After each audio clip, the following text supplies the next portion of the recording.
ये जीवन है साहब, उलझेंगे नहीं तो सुलझेंगे कैसे, और बिखरेंगे नहीं तो निखरेंगे कैसे। आज के इस विचार के साथ मैं अपने सभी साथी सहयोगियों, अपने सभी प्यारे अध्यापकगण, अभिभावकगण, हमारे सभी प्यारे प्यारे बच्चों का हार्दिक स्वागत करती हूँ। मैं नीतू गर्ग, प्रवक्ता इतिहास। प्यारे बच्चों, आपको स्क्रीन पर क्या नजर आ रहा है? कुछ पुराने समय का कोई सिक्का, बिल्कुल सही। ये प्राचीन काल का एक सिक्का है, कुछ शासकों के था। लेकिन ये दो सिक्के नहीं है, एक सिक्का है। एक सिक्के के दो पहलू, जिसमें एक तरफ शासक है, दूसरी तरफ शिव बनाए हुए हैं। असल में शासक ऐसा करके अपने आप को देवतुल्य साबित करना चाहते थे।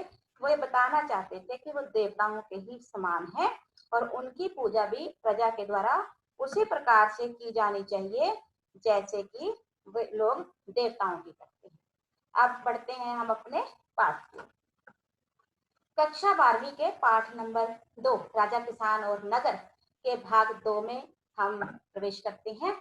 कल हमने एक तो टाइम पीरियड के ऊपर बात की थी, एक हमने अलग अलग राजवंशों की बात की थी। इस समय के दौरान हमने साथ में महाजनपद, 16 महाजनपद, उनकी राजधानियों की बात की थी, महाजनपदों की विशेषताओं की बात की थी। आज हम मौर्य प्रशासन की बात करते हैं। आरंभिक साम्राज्य मगध जब अपनी चरम सीमा पर पहुंचने वाला था, तो मगध में मौर्य शासन का उदय हुआ। ये साम्राज्य अफगानिस्तान, बलूचिस्तान से लेकर कलिंग, जिसे आज हम आधुनिक कलिंग, आधुनिक उड़ीसा के रूप में भी जानते हैं।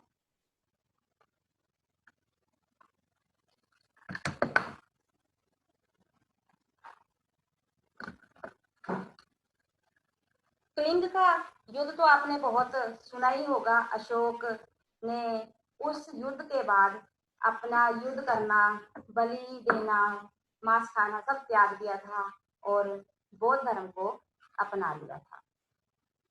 तो लीजिए बढ़ते हैं हम आगे। मौर्य वंश की जानकारी हमें कहाँ कहाँ से मिलती है? मुख्य रूप से हमें मौर्य काल की जानकारी जो है उस समय बनाई गई मूर्तियों से मिलती है। चंद्रगुप्त मौर्य के समय में बनाई गई मूर्तियां और विशेषता उस समय बनाए गए सिक्के, उनसे भी हमें जानकारी मिलती है। चंद्रगुप्त मौर्य के दरबार में एक यूनानी राजदूत मैग्थनीज का आगमन होता है और वो लगभग 5 साल चंद्रगुप्त मौर्य के दरबार में रहते हैं और उनके द्वारा लिखा गया ग्रंथ इंडिका से भी हमें मौर्य वंश की बहुमूल्य जानकारी मिलती है। इसके अलावा हमें जानकारी मिलती है अर्थशास्त्र से। अर्थशास्त्र के बहुत सारे अंश जो हैं कौटिल्य या चाणक्य नाम के व्यक्ति के द्वारा लिखे गए, जो खुद चंद्रगुप्त मौर्य के वित्त मंत्री भी थे। इसके अलावा हमें जैन धर्म, बौद्ध धर्म और पौराणिक साहित्यों से भी मौर्य शासकों की जानकारी मिलती है। और सबसे खास जानकारी हमें जो मिलती है वो है अशोक के अभिलेखों से। अधिकारियों व प्रजा के लिए संदेश खुदवाना अभिलेखों पर और धर्म का प्रचार करना अशोक के प्रमुख कार्य थे। मौर्य साम्राज्य जो है, अगर हम प्रशासन की दृष्टि से देखें तो 5 राजनीतिक केंद्रों में बटा हुआ था, जिसमें एक थी राजधानी पाटलिपुत्र, फिर 4 प्रांत तक्षशिला, उज्जैनी, तोसली और स्वर्णगिरी। इन सब का विशेष महत्व था। मैंने एक नक्शा लेकर आपको समझाने का प्रयास किया है कि ये मौर्य साम्राज्य, ये आप जितना भी ब्राउन कलर में पार्ट देख रहे हैं, यहाँ सारा ये मौर्य साम्राज्य था। मां सोच लीजिए, समझ लीजिए कि कितना बड़ा राज्य होगा। और उस समय कोई हवाई जहाज या बड़े बड़े रेल, लंबी स्पीड से दौड़ने वाली रेलें या वाहन नहीं थे, लेकिन फिर भी बहुत अच्छे ढंग से यहाँ प्रशासन चल रहा था। ये पाटलिपुत्र राजधानी है, ये तोसली, उज्जैन या उज्जैनी, ये तक्षशिला और ये स्वर्णगिरी। केंद्रीकृत राजधानी पाटलिपुत्र अपना एक खास महत्व रखती थी। इसके अलावा तक्षशिला और उज्जैनी ये बहुत ही महत्वपूर्ण व्यापारिक मार्ग थे और लंबी दूरी के व्यापारिक मार्ग थे। इसके अलावा स्वर्णगिरी सोने का पहाड़ कर्नाटक में है, ये यहाँ से सोने की प्राप्ति भी की जाती थी।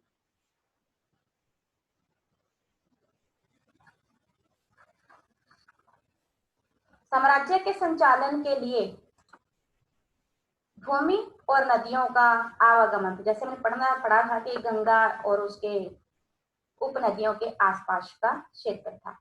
सेना, सुरक्षा और यात्रियों के लिए विशेष सुविधाएं की गई थी, क्योंकि बहुत बड़ा साम्राज्य था, बहुत सारे लोगों को यात्रा करनी पड़ती थी, तो सेना ये जिम्मेवारी लेती थी कि सबकी सुरक्षा हो सके।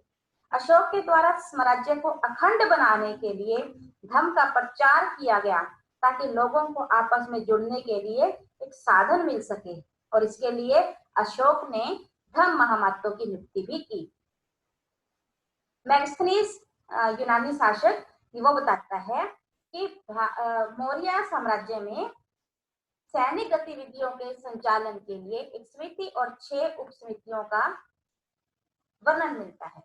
इसमें जो सबसे पहली उप समिति है वो है नौसेना का संचालन करने वाली, दूसरी यातायात और खान पान का, जो भी आ जा रहे हैं उनके, और सेना के यातायात खान पान का संचालन करने के लिए पैदल सैनिकों का संचालन, अश्वारोहियों का संचालन, रथरोहियों का संचालन और हाथियों के संचालन। हाथियों की जो सेना, हाथी बल होता है, उसके संचालन में अपना महत्वपूर्ण योगदान देती थी। उसके बाद है राजधर्म के नवीन सिद्धांत। प्यारे बच्चों, ये वो सिद्धांत है जिसके बारे में हमने सबसे पहले पढ़ा था, जब एक राजा अपने आप को देव का तुल्य बताने का प्रयास करता है। लेकिन वो हम नंबर 2 पे पढ़ेंगे।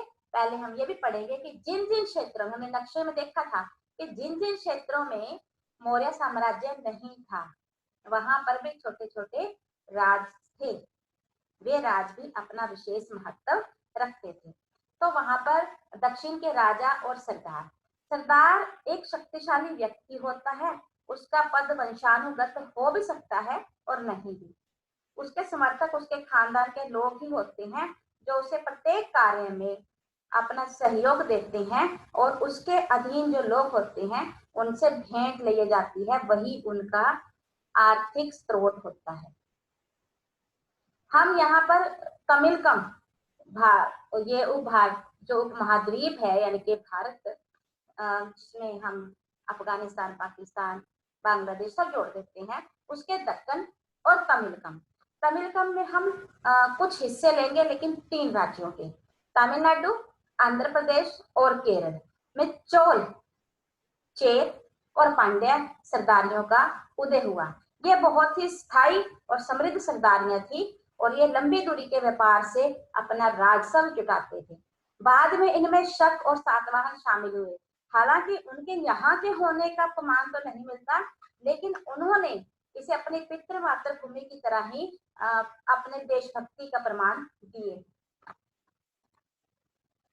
उसके बाद है दैविक राजा। ये सब वही उसमें आते हैं दैविक सिद्धांत में, या राजधर्म के नवीन सिद्धांतों में। दैविक राजा में क्या है कि राजा आम व्यक्ति नहीं है, वो एक देवता है, और प्रजा को उसे उतना ही पूजना है जितना कि वो देवताओं को पूजता है। राजाओं के लिए उच्च स्थिति को प्राप्त करने का एक साधन देवी देवताओं के साथ जोड़ना था। यहाँ पर हम कुषाण शासकों की बात करेंगे। आपको कुषाण शासक, उनका टाइम पीरियड, उनके प्रमुख शासकों की जानकारी के लिए पहली वीडियो को बड़े ध्यान से देखना होगा। कुषाण शासकों ने सिक्कों पर एक साइड देवता की तस्वीर, दूसरी ओर अपनी खुद की तस्वीर लगाकर यह सिद्ध करने का प्रयास किया कि कुषाण शासक देवतुल्य है। मथुरा के पास माट का एक देवस्थान है, वहां पर कुषाण शासकों की विशालकाय मूर्तियां मिली हैं। अर्थात जो स्थान एक मंदिर में, देवस्थान में देवताओं का है, वही स्थान शासकों का भी है। कुषाण शासकों ने अपने नाम के आगे देवपुत्र की उपाधियां लगाई, अर्थात वे चीनी शासकों से प्रेरित थे। जैसे चीनी शासक खुद को स्वयं को स्वर्ग पुत्र कहते हैं, उसी प्रकार कुषाण शासकों ने भी अपने नाम के आगे देव पुत्र लगाकर खुद को देवताओं के बच्चे बताया है। गुप्त शासकों में भी कवियों के द्वारा राजाओं की प्रशंसा में बहुत सारी प्रशस्तियां लिखी गई हैं। जो गुप्त शासकों के कवि हैं उन्होंने गुप्त शासकों को बड़े बड़े देवताओं के तुल्य बताया है, जिसके बारे में हम थोड़ा आगे पढ़ेंगे। फिर है बदलता हुआ देहात। देखिए, हमने अब तक पढ़ा अभिलेखों से हमें मौर्य प्रशासन की जानकारी मिलती है, साहित्य से जानकारी मिलती है, लेकिन प्रजा जनता, जो प्रजा है, जनता है, ये राजाओं के बारे में क्या सोचती थी, इसके बारे में इतिहासकार कहाँ से पता लगाएं? अभिलेखों से और दरबारी इतिहास से, दरबारी साहित्य से तो हमें ये पता नहीं चलेगा। तो इतिहासकार जातक कथाओं से, पंचतंत्र की कथाओं से ऐसी जानकारी एकत्रित करते। प्यारे बच्चों, यहाँ पर अक्सर एक क्वेश्चन आता है कि जातक कथाओं की संख्या कितनी है और ये कौन सी भाषा में लिखी गई है और ये कब लिखी गई है। तो जातक कथाओं की संख्या 549 है। ये पहली शताब्दी ईस्वी में लिखी गई है और पाली भाषा में लिखी गई है, और ये महात्मा बुद्ध के बारे में बहुत महत्वपूर्ण जानकारियां प्रदान करती है। लेकिन इनसे हमें वहां उस समय के राजाओं के बारे में, जनता के बारे में ढेर सारी जानकारी मिलती है। गणतिंदु नाम की एक जातक कथा बताती है कि कैसे एक कुटिल राजा से ना सिर्फ प्रजा बल्कि जानवर भी बहुत परेशान थे। जब उस राजा ने भेष बदलकर अपने जनता के बीच जाकर पता लगाना चाहा तो वो हक्का बक्का रह गया कि लोग उससे किसी डकैत से कम नहीं समझते, बल्कि लोग कहते हैं कि डकैत उनके ऊपर रात को हमला करते हैं तो दिन में सरकारी अधिकारी। आमतौर पर राजा और प्रजा के मध्य संबंध जो थे तनावपूर्ण ही रहते थे। क्यों रहते थे? क्योंकि राजकोष को भरने के लिए राजा अक्सर प्रजा पर बड़े बड़े कर लगाते थे। इसके लिए लोग या तो जंगल में भाग जाया करते थे या फिर उपज बढ़ाने के लिए नए नए उपाय ढूंढने का प्रयास करते थे। और उपज बढ़ाने के नए तरीके क्या थे? जैसे कि हल का प्रचलन 6ठी शताब्दी ईस्वी पूर्व से ही गंगा और कावेरी की घाटियों में उर्वर कछारी क्षेत्र में जो फैला हुआ था उसमें भारी वर्षा होती थी, और भारी वर्षा होने के कारण लोहे की फाल वाला, वो बहुत अंदर तक खोदता है, उन हलों का प्रयोग हुआ। इसके अलावा धान की खेती शुरू हो चुकी थी और धान की खेती बहुत मेहनत मांगती है, उसके लिए भी नई नई तकनीकों का प्रयोग हो रहा था। इसके बारे में हम छोटा सा एक टॉपिक आगे भी डिस्कस करेंगे। पंजाब और राजस्थान में लोहे के फाल वाले हलों का प्रयोग सीमित था, क्योंकि वो अर्ध शुष्क क्षेत्र था और वहां पर लोहे के फाल वाले हल का प्रयोग नहीं होता था। वो 20वीं शताब्दी में जाकर शुरू हुआ। इसके अलावा उपज बढ़ाने के लिए लोग कुएं, तालाब और नहरों के माध्यम से सिंचाई भी करते थे, और इस सिंचाई से उनकी फसल काफी अच्छी भी होती थी। ग्रामीण समाज में विभिन्नताएं भी थी। बौद्ध कथाओं के अनुसार जो नई नई तकनीकें थी, इसका लाभ सभी को नहीं हो रहा था। नई तकनीकों का, नई उपजों का फायदा बड़े जमींदारों को तो हो रहा था, लेकिन छोटे जमींदारों को या छोटे किसानों को या भूमिहीन खेती श्रमिकों को नहीं हो रहा था। और उस समय का समाज लगभग अलग अलग वर्गों में बटा हुआ था। भूमिहीन खेतीहर श्रमिक, छोटे किसान, बड़े बड़े जमींदार। गृहपति शब्द का प्रयोग भी उस समय होता था। आमतौर पर तो गृहपति का अर्थ होता है घर का मुखिया, जो घर में रहने वाली महिलाओं, बच्चों, नौकरों और दासों पर नियंत्रण करता था।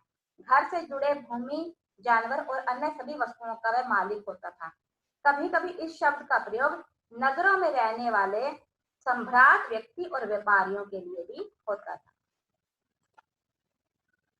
तमिलकम में भी, सिर्फ बौद्ध ग्रंथों में ही नहीं, हमें तमिलकम वही 3 हिस्से, आंध्र प्रदेश, तमिलनाडु और केरल के कुछ हिस्सों को मिलाकर तमिलकम बनता है। उससे भी हमें जो वहां पर ताम्र पत्रों पर लिखे हुए अभिलेख मिले हैं, उनसे हमें पता चलता है कि अलग अलग वर्गों में लोग थे। जैसे वेलालर, उस समय के तमिलकम क्षेत्र में रहने वाले बड़े जमींदारों को वेलालर कहा जाता था, और हलवाहों को उलवर और दासों को अनिमई कहा जाता था। इसके बाद हम पढ़ेंगे भूमि दान और नए सम्राट ग्राम। प्यारे बच्चों, भूमि दान अर्थात भूमि का दान करना, कोई छोटा मोटा दान नहीं, गांव के गांव का दान करना। ये बहुत इंपॉर्टेंट क्वेश्चन है हमारा और इस पर हम डिस्कस करते हैं। इसके हमें अनेक अभिलेख मिले हैं पत्थरों पर, ताम्र पत्थरों पर, जिससे पता चलता है कि किस प्रकार शासक जो थे वो अपने प्रजा में कुछ लोगों को भूमि का दान दिया करते थे। अधिकतर भूमि का दान ब्राह्मणों को दिया जाता था और ये हमें प्रमाण संस्कृत भाषा में लिखे हुए भी मिले हैं। प्रभावती गुप्त, चंद्रगुप्त द्वितीय गुप्त शासकों में से सबसे महत्वपूर्ण शासकों में आते हैं ये। और चंद्रगुप्त द्वितीय का शासनकाल 375 से 415 ईस्वी पूर्व है। उनकी पुत्री थी और उसका विवाह दक्खन पठार के वाकाटक परिवार में हुआ था। वैसे तो महिलाएं भूमि की संपत्ति पर अपना अधिकार नहीं रखती, लेकिन एक अभिलेख से पता चलता है कि उन्होंने वे भूमि की स्वामी थे और उन्होंने भूमि को दान में दिया, क्योंकि वह एक रानी थी और वो कुछ आरंभिक मेन रानियों में से एक थी, इसीलिए उनका उदाहरण विरला है। और उन्होंने अलग अलग ब्राह्मणों को और लोगों को दान दिए। इन अभिलेखों से हमें, जो भूमि अनुदान के अभिलेख हैं, इनसे हमें ग्रामीण प्रजा, ब्राह्मण, किसान और अलग अलग वर्गों का पता चलता है कि शासकों को कौन कौन सी भेंट देते। इन अनुदानों से हमें भूमि के माप में क्षेत्रीय अंतर का पता चलता है कि भूमि का माप जो था वो अलग अलग क्षेत्र में अलग अलग था। दान प्राप्त करने वालों के अधिकारों में भी परिवर्तन मिलता है। जैसे मान लीजिए किसी को तो पूर्ण रूप से दान में दे दी कि आपने हमें कुछ नहीं देना, लेकिन आपके पास कर उगाने का अधिकार है। और कहीं पर दान में तो दी है जमीन, भूमि, परंतु उस पे से कुछ ना कुछ थोड़ा बहुत कर लिया जाता था। संभवतः भूमि दान के शासक अपना समर्थक जुटाने का प्रयास करते थे। देखिए, सबसे महत्वपूर्ण बात है कि भूमि दान करने का एक बहुत बड़ा मंत्र ये था कि शासक अपने समर्थक जुटाना चाहते थे, क्योंकि जो भूमि दान में लेगा वो शासक का समर्थक तो बन ही जाएगा। प्यारे बच्चों, अब हम कुछ ऐसे टेक्निकल टॉपिक्स पे बात करेंगे जो आपके लिए इस पाठ में नींव प्रस्तुत काम करेंगे। जैसे कि अभी हमने भूमि दान की बात की, तो अगर उस भूभाग को कहते हैं जो ब्राह्मणों को दान में दिया जाता है। ब्राह्मणों से भूमि कर या कोई कर नहीं लिया जाता, लेकिन ब्राह्मणों को स्वयं स्थानीय लोगों से कर वसूल करने का अधिकार था। धान की रोपाई उन क्षेत्रों में, हमने पीछे पढ़ा था जब हमने पढ़ा था कि नई नई तकनीकों का प्रयोग हुआ उपज बढ़ाने के लिए, जिनमें से एक थी धान की रोपाई। जैसे हम कनक बीजते हैं, गेहूं, तो सीधा बीज को जमीन में डाल देते हैं उगने के लिए, लेकिन धान में ऐसा नहीं होता। धान की रोपाई उन क्षेत्रों में ही की जाती थी जहां पर पानी बड़ी मात्रा में मिलता था। पहले धान के बीज अंकुरित कर लिए जाते थे। पानी से भरे खेत में पौधों की रोपाई की जाती थी, क्योंकि इससे ज्यादा मात्रा में पौध बच जाती थी और फिर उसे अलग अलग जगह पर निश्चित दूरी पर लगा दिया जाता था। ये जो सब आप पर्पल कलर के टॉपिक देख रहे हैं, ये हमारे पाठ की अतिरिक्त जानकारी है।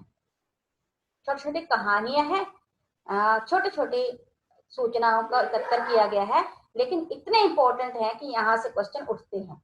जैसे कि हर्षचरित संस्कृत में लिखी गई, कनौज के शासक हर्षवर्धन कहाँ का शासक? कनौज का। उसकी जीवनी है और इसे लिखने वाले हैं बाणभट्ट। लगभग 7वीं शताब्दी में लिखी गई और हर्षवर्धन के राजकवि थे। इस पूरे पहरे के अंदर बात की गई कि कैसे जंगलों में कोई बस्ती है, उसके किनारे रहने वाले लोग अब क्या क्या उगाते हैं, कैसे वो अपनी जमीन को बांटते हैं, किस किस से खेती करते हैं, और पेड़ की छाल के गट्टर लेके चलते हैं। फूलों से भरे अनगिनत बोरे, अलसी, यहाँ ही बताया गया कौन कौन सी चीजें उगाई जाती हैं। शहद, मोरपंख, मोम, लकड़ी, घास के बोझ लेकर आते जाते होते हैं। फिर है दूसरा पांड्य सरदार। इसमें तमिल का महाकाव्य शिल्पादिकम का एक अंश है, जहां पर वन यात्रा कर रहे लोग नाचते गाते हुए ठीक उसी प्रकार जैसे जाते हैं जैसे कि हारे हुए लोग अपने को जीतने वाले राजा का आदर करते हैं, उपहार देते हैं और उसे सुगंधित वस्तुएं, लकड़ी, हिरणों के बाल से बने जंवर, मधु, चंदन, अनेकों वस्तुएं देते हैं ताकि वो अपने नए विजेता को मना सके। फिर उसके बाद है गुजरात की सुदर्शन झील। असल में इस झील का निर्माण तो दूसरी शताब्दी में हमें एक संस्कृत के पाषाण अभिलेख से पता चलता है कि शक शासक रुद्र दमन की उपलब्धियों को उल्लेख करने के लिए बनवाया गया था। फिर उसके बाद जलद्वार और तटबंधों वाली झील का निर्माण मौर्य काल के स्थानीय राज्यपाल के द्वारा किया गया, लेकिन भीषण तूफान के कारण इसके तटबंध टूट गए और सारा पानी बह गया। तत्कालीन रुद्र दमन शासक, रुद्र दमन शासक, ये पेपर में बहुत क्वेश्चन आता है कि निम्नलिखित में से कौन शासक है, और ये है रुद्र दमन। एक रुद्रसेन, एक रुद्र दमन, बिल्कुल कंफ्यूज नहीं होना। ने इस झील की मुरम्मत करवाई, बनवाया मौर्य शासकों ने था, मुरम्मत करवाई रुद्र दमन ने, अपने खर्चे से करवाई और प्रजा से कोई कर भी नहीं दिया। एक बार फिर यह भी बताया गया कि गुप्त शासकों ने गुप्त वंश के एक शासक ने फिर से इस झील की मुरम्मत करवाई थी। सीमाओं का महत्व, यहाँ पर देखिए क्या क्या जानकारी हमारे निकल के आती है कि मनुस्मृति भारत का सबसे प्रसिद्ध वैदिक ग्रंथ संस्कृत भाषा में लिखा गया है दूसरी शताब्दी ईस्वी पूर्व से 200 ईस्वी पूर्व से 200 ईस्वी के बीच, और इसमें राजा को सलाह दी गई है कि वो अपने राज्य की सीमाओं की रक्षा करे। उसे इसके लिए वो गुप्त निशान बना सकता है, जमीन में पत्थर, हड्डियां, गाय के बाल, भूसी, राख, खपटे, गाय के सूखे गोबर, इनको सीमाओं पर छुपाकर गाड़ सकता है। फिर है प्रयाग प्रशस्ति समुद्रगुप्त की। हमने बताया था कि गुप्त शासकों के प्रशंसा में प्रशस्तियां लिखी गई, और हरिसेन समुद्रगुप्त के महाकवि, उन्होंने संस्कृत में इलाहाबाद स्तंभ 33 लाइनें और एक ही वाक्य में बताया है कि समुद्रगुप्त धरती पर सबसे महान शासक, उसका कोई प्रतिद्वंदी नहीं, अनेक गुणों और शुभ कार्यों से संपन्न, जिसने अपने पैरों के तलवे से अन्य राजाओं के यश को मिटा दिया, परमात्मा पुरुष, साधु, समृद्ध, असाधु के विनाश करने का कारण। यह अज्ञेय है, कोमल हृदय वाला, विनय से ही सबको अपने वश में करने वाला, करुणा से भरा, अनेक सहस्त्र गायों के दाता। उनके मस्तिष्क दीक्षा दीन, दुखियों, विरहनियों और पीड़ितों के उद्धार के लिए थी, मानवता के लिए दिव्यमान उदारता के प्रतीक। वे देवताओं में कुबेर, धनदेव, वरुण, समुद्र देव, इंद्र, वर्षा के देवता, यम, मृत्यु के देवता। वरुण किसके हैं? समुद्र देव को कहा गया, उनके तुल्य है। फिर हम पढ़ेंगे प्रभावती गुप्त, वैसे हम पढ़ चुके हैं। हम बस यहाँ एक अभिलेख में हमें जो जानकारी मिलती है ताम्र पत्र से कि प्रभावती गुप्त ने दंगुन गांव को दान में दिया। प्रभावती गुप्त कुंडिम्बनों यानी कि गांव के गृहस्थ और कृषकों, ब्राह्मणों और दंगुन गांव के अन्य वासियों को आदेश देती है कि कार्तिक शुक्ल पक्ष की द्वादश तिथि को, पूरी डिटेल में पूरे इतिहास में लिखा गया है कि इस गांव में पुलिस या सैनिक प्रवेश नहीं करेंगे। दौरे पर आने वाले शासकीय अधिकारियों को यह घास देने और आसन में प्रयुक्त होने वाले जानवरों की खाल और कोयले देने के दायित्व से मुक्त है। साथ ही वे मदिरा खरीदने, नमक हेतु खुदाई करने के राजसी अधिकार को भी कार्यान्वित किए जाने से मुक्त है। इस प्रकार की जानकारियां हमें इस अभिलेख से मिलती है। प्यारे बच्चों, इसमें अभी और भी टॉपिक रहता है, वो हम भाग 3 में करेंगे। ये पाठ आपने बहुत ध्यान से सुनना है, समझना है, क्योंकि मैंने इसमें हर छोटी बड़ी जानकारी को एकत्रित करने का प्रयास किया है ताकि आप जब भी प्रश्न याद करने बैठें, क्योंकि इसमें से 5-5 नंबर वाले प्रश्न आएंगे, जब भी आप इनको करने बैठें तो आपके पास एक अंडरस्टैंडिंग हो इस लेसन के बारे में। जैसे कि प्रभावती गुप्त और भूमि अनुदान अभिलेख, बदलता हुआ देहात, जनता में राजा की छवि, उपज बढ़ाने के विभिन्न तरीके, इसके अलावा दैविक राजाओं ने, मतलब राजाओं ने स्वयं को दैविक बताने के लिए क्या कुछ किया। ये 5-5 नंबर के, 4-4 नंबर के, हाँ अब तो 4-4 के आते हैं, ये 4-4 नंबर के प्रश्न आपके पेपर में आएंगे और आपने इन सब को बड़े ध्यान से करना है, क्योंकि अगर हम लेसन को ध्यान से सुन लेते हैं तो हम खुद से बहुत बेहतरीन उत्तर बना सकते हैं। इन्हीं शब्दों के साथ हम आज अपनी वाणी को विराम देते हैं और हम फिर कल मिलते हैं। तब तक के लिए टेक केयर और आप सब अपना ध्यान रखिए, सुरक्षित रहिए। जय हिंद, जय भारत।